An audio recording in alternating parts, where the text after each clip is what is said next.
مائو برای بعضی‌ها ناجی ملت چین، برای بعضی دیگر یکی از خطرناکترین دیکتاتورهای قرن 20. کسی که با شعار عدالت و برابری آمد، اما میلیون‌ها نفر را به قبرستان فرستاد. این اپیزود از سیمرغ پادکست قرار نیست تعارفی باشد. قرار است برویم سراغ حقیقتی که زیر جلد کتاب‌های درسیمان پنهان است.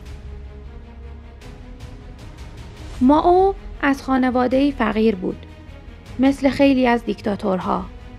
اما چیزی که داشت آتش بیپایان برای قدرت بود.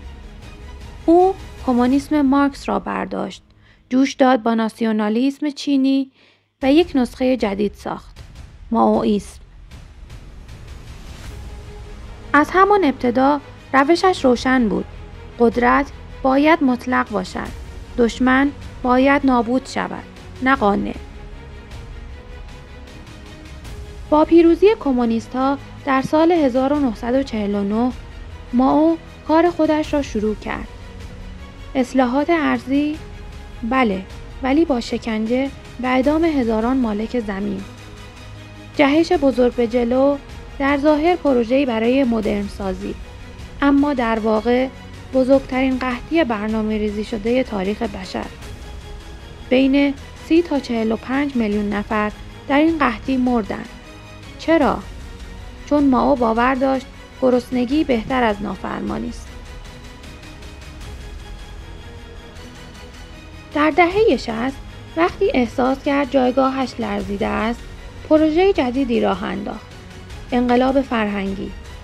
دانشجوها تبدیل شدند به گارد سرخ، کتابخانه‌ها نابود شدند، معلم‌ها تحقیر و اعدام شدند. نه فقط آدم‌ها، بلکه حافظه تاریخی یک ملت زیر پا له شد. مائو فقط رهبر نبود، خودش را خدا جا زد. تصویرش در خانه‌ها، مدارس، کارخانه‌ها و حتی در قلب‌ها حک شده بود. کتاب سخنان کوچک سرخ رنگ تبدیل شد به کتاب مقدس نسل جدید. کسی که شک می‌کرد نابود می‌شد. و جالب است بدانید هنوز هم بعضی‌ها در چین ازش مثل قدیس یاد می‌کنند. چرا؟ چون تاریخ رسمی هنوز همه واقعیت را نمی‌گوید. اینجا جایی است که روایت‌ها دو پاره می‌شوند. یک عده می‌گویند بدون مائو چین امروز وجود نداشت. عده دیگر معتقدند اگر مائو نبود، چین امروز خیلی زودتر به قدرت می‌رسید، بدون آن همه خون و وحشت. واقعیت چیست؟ مائو دنیایی را ساخت که خودش حاکمش باشد، اما برای ساخت آن دنیا حاضر بود میلیون‌ها انسان را قربانی کند. اسم این را چه می‌گذاری؟ نبوغ انقلابی یا جنون مطلق؟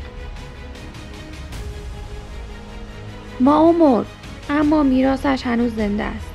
در ذهن کسانی که ترسیده بودند، در روح کسانی که سکوت کردند و در سیاست‌هایی که امروز هم رد پای آن را دارند.